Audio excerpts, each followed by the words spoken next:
kasih Tuhan, kita berjumpa kembali di dalam Renungan Sabas hari ini.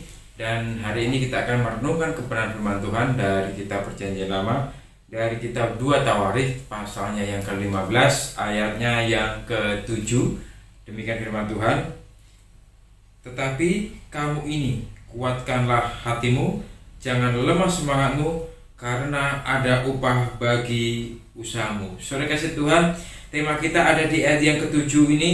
Kuatkanlah hatimu, jangan lemah semangatmu, karena ada upah bagimu. 3 hal ini yang menjadi perenungan bagi kita. Saudara kasih Tuhan, latar belakang ayat pasal 15 ini sesungguhnya adalah pada masa pemerintahan Raja Asa, di mana ketika Raja Asa memerintah Yehuda, ya, ada 2 krisis yang besar yang dialami oleh bangsa Yehuda. Yang pertama ada di ayat yang ketiga, ya, ini merupakan krisis iman, di mana dikatakan lama sekali Israel tanpa Allah yang benar, tanpa ajaran daripada Tuhan, tanpa iman, tanpa hukum. Inilah yang menjadi krisis yang pertama. Ya, ada krisis iman di situ. Lama sekali Israel tanpa Allah. Bukannya di tengah bangsa Israel tidak ada Allah, tetapi karena mereka meninggalkan Tuhan. Israel meninggalkan Tuhan, sehingga dikatakan seperti itu ada krisis, ya, boleh dikatakan krisis iman. Yang kedua, saudara kasih Tuhan, ada krisis keamanan di ayat 5, ya, dikatakan 5 dan 6, ya. Pada zaman itu tidak dapat orang pergi dan pulang dengan selamat, karena terdapat kekacauan yang besar di antara segenap penduduk daerah. Bangsa menghancurkan bangsa, kota menghancurkan kota, karena Allah menghancurkan mereka dengan berbagai-bagai kesesakan. Rupanya ini yang terjadi. Ini krisis yang kedua. Ini terjadi krisis keamanan. Karena apa? Karena pemberontakan mereka, bahkan Tuhan memakai bangsa lain pun untuk apa? Sesungguhnya untuk menegur, untuk mendidik mereka, ya, untuk mendidik umat yang dipilih Tuhan ini senantiasa agar terus hidup sesuai dengan apa yang menjadi kehendak Tuhan. Saudara kasih Tuhan, sebagai seorang pemimpin, Raja Asa ini berusaha untuk apa? Untuk memperbaharui kehidupan bangsa Israel ini, sehingga semuanya berkenan kepada Tuhan.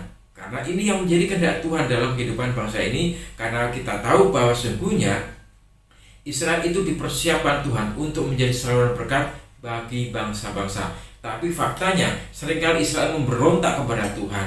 Dan akhirnya ketika bangsa Yehuda ini, ya, bangsa Yehuda ini diperintah oleh Raja Asa. Kemudian Raja Asa memberikan suatu perintah yang tegas, di mana bangsa ini harus mencari Tuhan.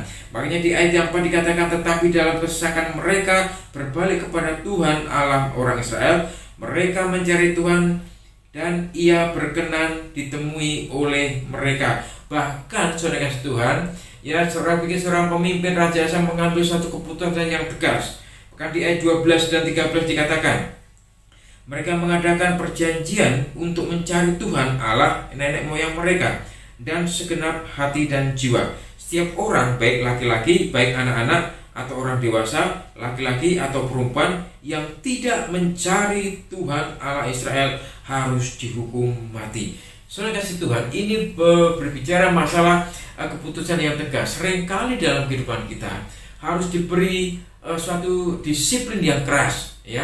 Tujuannya apa? Tujuan agar kita hidup di dalam satu ketaatan. Saudara kasih Tuhan, kita melihat tadi bahwa ada 3 hal yang kita pelajari dari pembaharuan yang dilakukan oleh bangsa Yehuda ini, yang dilakukan oleh bangsa Asa. Yang pertama, saudara kasih Tuhan, ada di ayat yang ke-7, ya, bagian A tadi dikatakan, tapi kamu kuatkanlah hatimu, ya. Kuatkanlah hatimu. Kenapa hati ini harus dikuatkan? Sebagai seorang pemimpin, Raja Asa sebagai seorang pemimpin harus mempunyai keteguhan hati terhadap apa yang menjadi keputusannya.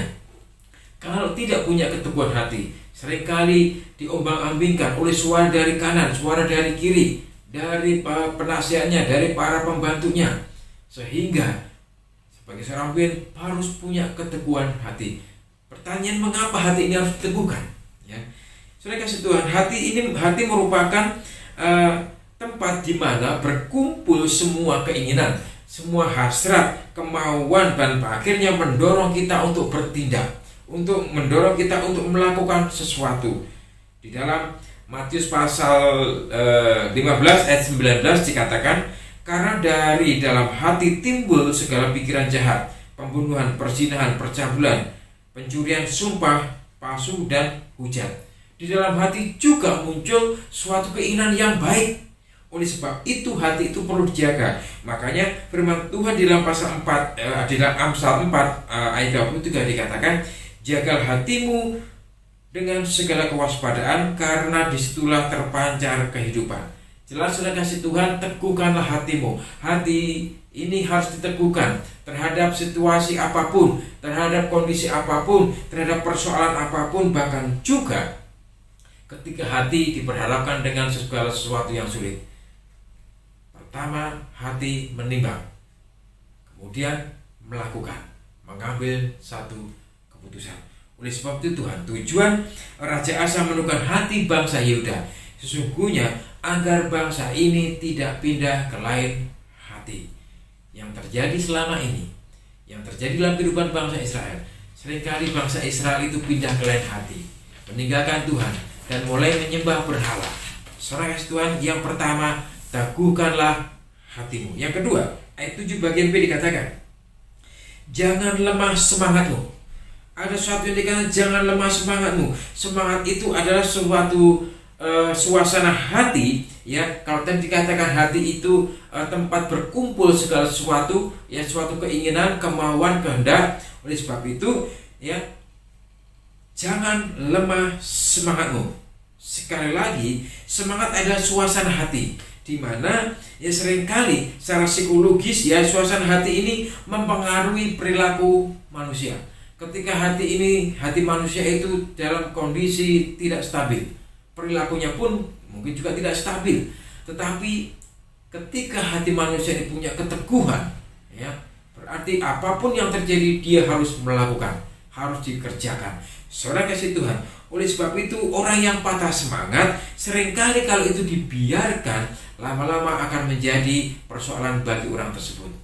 Saudara kasih Tuhan, oleh sebab itu jangan lemah semangatmu. Karena apa? Karena masih banyak yang harus diperjuangkan. Raja Asa menekankan kepada bangsa Israel, jangan lemah semangatmu. Dia juga memberikan teladan, karena firman Tuhan berkata kepadanya, jangan lemah semangatmu. Kalau sebagai seorang pemimpin, pimpinan itu lemah semangatnya, mungkin juga, ya, yang menjadi bawahan, rakyatnya pun akan mengalami kelemahan semangat. Oleh sebab itu sekalian Tuhan, jangan lemah semangatmu, karena masih banyak harus diperjuangkan, ya. Kita masih banyak memperjuangkan masalah ekonomi, masalah kesehatan kita, masalah keluarga, dan bahkan juga studi dan lain sebagainya. Harus terus kita perjuangkan. Jangan lemah semangatmu untuk mencari Tuhan. Saudara kasih Tuhan, yang ketiga, ayat yang ke-7 bagian C dikatakan, karena ada upah bagi usahamu. Setiap usaha, kemauan, ya, yang dilakukan oleh hati, ya, semangat tadi timbul dari hati, ya. Bahkan dikatakan, ya, semangat yang patah mengeringkan tulang. Kalau semangat itu mulai pudar, berarti untuk meraih sesuatu pun itu akan menjadi sia-sia. Oleh sebab itu sekalian Tuhan, ada upah dalam setiap usaha yang kita lakukan. Untuk meraih hasil yang maksimal itu jelas perlu keteguhan hati, jelas perlu semangat, jelas perlu keyakinan, jelas perlu usaha. 3 hal inilah yang harus dikerjakan. 3 hal ini juga yang dikerjakan oleh bangsa Israel, bangsa Yehuda, sehingga di ayat yang ke-14 dan 15 dikatakan, mereka bersumpah setia kepada Tuhan dengan suara yang nyaring, dengan sorak-sorai, dengan tiupan nafiri dan sangkakala. Seluruh Yehuda bersukaria atas sumpah itu, karena dengan segenap hati mereka bersumpah setia dengan berkehendak yang bulat untuk mencari Tuhan. Dan akhirnya Tuhan berkenan ditemui oleh mereka dan mengaruniakan keamanan kepada mereka di segala penjuru. Inilah hasil dari kerja keras mereka. Inilah hasil dari ketekunan mereka juga, semangat mereka.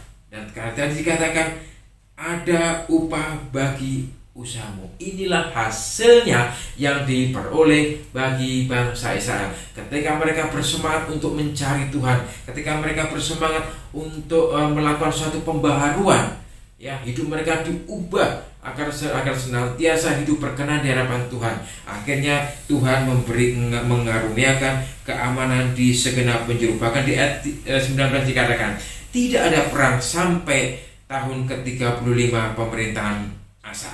Inilah berkat yang mereka terima. Inilah usaha mereka. Setiap usaha pasti ada hasilnya. Oleh sebab itu, sekalian Tuhan, kesimpulan firman Tuhan pada hari ini, menjalani kehidupan kita pasti ada tantangan, pasti ada rintangan. Tapi jelas, kuatkanlah hatimu, jangan lemah semangatmu, karena yakinlah ada hasilnya. Ada upah bagi setiap usaha yang kita lakukan. Tundukkan hati kita di hadapan Tuhan. Kami bersyukur Tuhan buat kasih-Mu Tuhan. Kami boleh belajar dari bangsa Israel, terutama dari hamba-Mu Raja Asa, di mana Engkau berfirman kepada hamba-Mu ini Tuhan, teruslah bahwa kehidupan kami tetap dalam, kami boleh menguatkan hati kami Tuhan, sehingga bahkan juga semangat kami tidak kendor untuk kami boleh melakukan segala sesuatu dalam usaha pekerjaan kami, pelayanan kami. Dan kami yakin bahwa setiap yang kami kerjakan, Tuhan memberkati, akan ada hasil yang kami dapatkan. Terima kasih Bapa. Inilah doa dan harapan kami. Dalam Kristus kami berdoa. Amin. Salam selengkas Tuhan. Kiranya kebenaran firman Tuhan hari ini memberkati kita semua. Selamat beraktivitas. Tuhan berkati. Amin.